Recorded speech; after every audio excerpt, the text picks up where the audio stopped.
So why do we care about this? Why do we care about sleep? Well, many of you all have a copy of my book. All of you should.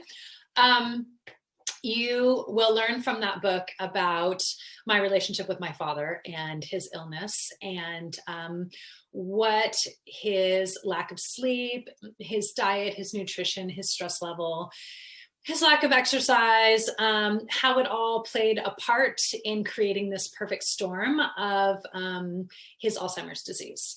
So Alzheimer's disease is not something that was in my family before my father was diagnosed at the age of 64, which is incredibly young, especially because I'm coming up on 50 and I'm thinking, oh my God, that's like really, really close.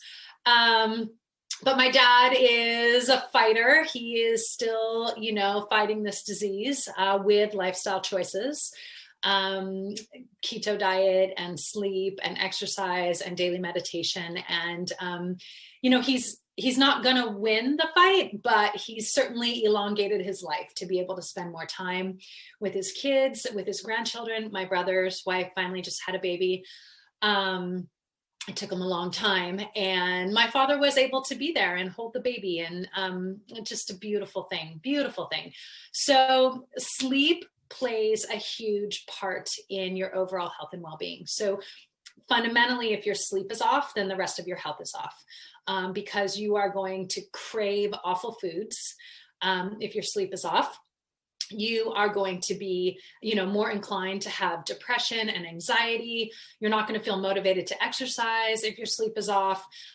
Your weight is going to increase. Your visceral fat level, which is your belly fat, will increase. And so that all shows that you're metabolically unhealthy, and people that are metabolically unhealthy tend to get diabetes and Alzheimer's, and they're dying more frequently of COVID. And so keeping yourself metabolically healthy fundamentally starts with your sleep. So the goal is to get 7 to 9 uninterrupted hours of sleep a night, which I know seems sometimes impossible, and sometimes it is impossible, and that's okay.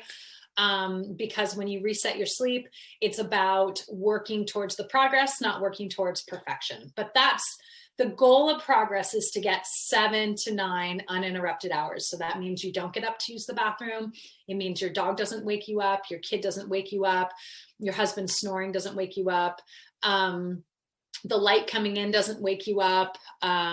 What else? I mean, so many things, right? Your hot flashes, your hormones don't wake you up.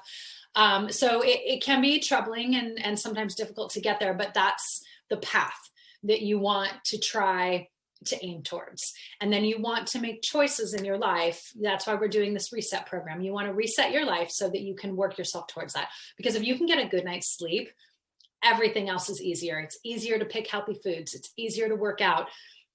It's easier to take good care of yourself and put yourself out, on the top of the priority list, if you have the ability to not be chronically exhausted. It's that chronic exhaustion that really robs you of being able to pull yourself out of that negative feedback loop.